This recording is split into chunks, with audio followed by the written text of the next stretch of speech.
கிறிஸ்துவுக்குள் மிகவும் பிரியமான தேவ பிள்ளைகளே, பரலோகமான நிகழ்ச்சியின் மூலம் உங்களை சந்திப்பதில் என் இருதயம் கர்த்தருக்குள் மிகுந்த மகிழ்ச்சி அடைகிறது.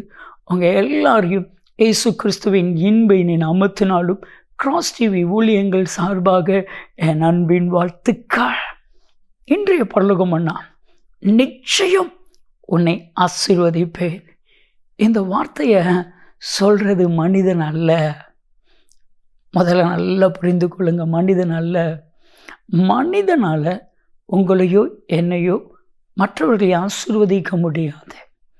ஆனால் இதை சொல்லுகிறவர் சர்வ வல்லமையுள்ள தேவன். ஆபிரகாமை பார்த்து கர்த்தர் சொன்னா, எபிரேயர் 6:14, நிச்சயமாக நான் உன்னை ஆசீர்வதிக்கவே ஆசீர்வதித்து உன்னை பெருகவே பெருக பண்ணுவேன். அந்த சொன்ன வார்த்தையின்படியே கர்த்தர் ஆபிரகாமை ஆசீர்வதித்தான். அவனுக்கு ஆடுகளும் மாடுகளும் மந்தைகளும் திரளாய் பெருகின. அநேக வேலைக்காரர்கள் இருந்தார்கள். ஆபிரகாமுடைய ஆசீர்வாதத்தை பூமி தாங்க முடியாமல் போயிற்று. அவ்வளோ பெரிய ஆசீர்வாதத்தை ஆபிரகாமுக்கு கொடுத்தவர் உங்களுக்கு கொடுக்க மாட்டாரா? நிச்சயம் ஆசீர்வதிப்பா. என் அன்பு தெய்வ பிள்ளைகளே, இன்னைக்கு ஆண்டவர் உங்கள் ஒவ்வொருவரையும் ஆசீர்வதிப்பது நிச்சயம். நிச்சயம். இதை நீங்கள் அப்படியே நம்பணும். எப்போ நம்ம லைஃப்பில் இந்த ஆசீர்வாதங்கள் வந்து பலிக்கும் அப்படின்னா, எப்போல்லாம் அந்த வார்த்தைகளை நம்ம அப்படியே நம்புகிறோமோ அப்பொழுதெல்லாம் அந்த ஆசீர்வாதங்கள் நம்ம மேலே வந்து பலிக்கும். வேதம் சொல்லுகிறது. நீதிமொழிகள் 23:18 நீங்கள் வாசித்து பாருங்க. வேதம் எப்படியும் சொல்லுகிறது, உன் நம்பிக்கை வீண் போகாது, நிச்சயமாய் முடிவு உண்டு. என் அன்பு தெய்வ பிள்ளைகளை, எப்போ அந்த காரியம் நடக்கும்னா, நம்ம நம்பும் பொழுது, ஆண்டவரை முழு இருதயத்தோடு நம்பும் பொழுது, முழு பலத்தோடு நம்பும் பொழுது, முழு மனதோடு நம்பும் பொழுது, நிச்சயம் இயேசுவை ஆசீர்வதிப்பா.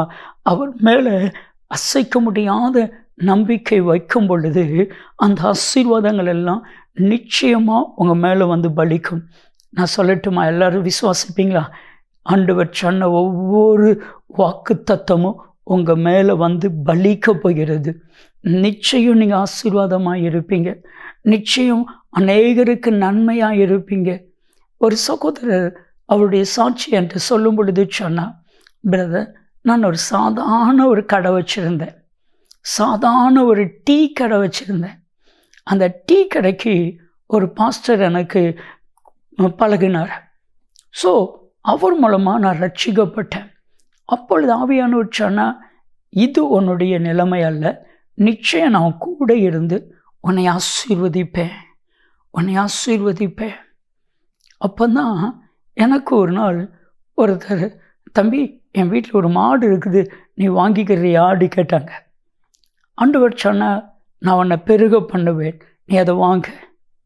அதுக்குரிய பணத்தையும் ரெடி பண்ணினேன்.